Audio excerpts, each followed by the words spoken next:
நான் அவங்க வரலாற்று தான் அடிப்படையாக வைத்து படித்தாங்களாம். அப்போ நான் படித்தது பூரா பொய்யா அப்படின்னு கேட்குறாங்க. இந்த ஆராய்ச்சி கட்டுரைகளை படித்தால் சுபாஷ் சந்திர போஸின் உண்மையான வரலாறு தெரிகின்றது, நமக்கு வருகின்றது. படித்ததே பொய்யா அப்படின்னு அவர் கேட்குற அளவுக்கு அவங்க வரலாற்று, அதாவது பாடப்புத்தகமாக என்ன படித்தாங்க, ஆராய்ச்சி கட்டுரைகள் என்ன படித்தாங்கங்கிறது எனக்கு தெரியாது.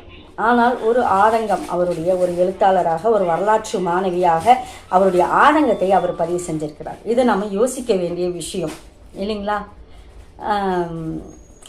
இதையும் ஒரு சாதாரண ஒரு கதாசிரியர் தான் சொல்லியிருக்காங்க பாருங்க.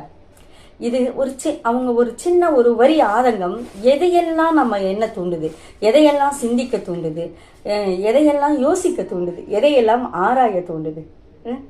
ஒரு ஒரு சின்ன நெருப்பு பொறி மாதிரி அவங்க பற்ற வச்சுட்டு போயிட்டாங்க. அதே நேதாஜி சுபாஷ் சந்திர போஸை அடிப்படையாக வச்சு எடுத்துக்கிட்டு போனாலும் ஒரு 4 கதாபாத்திரங்கள்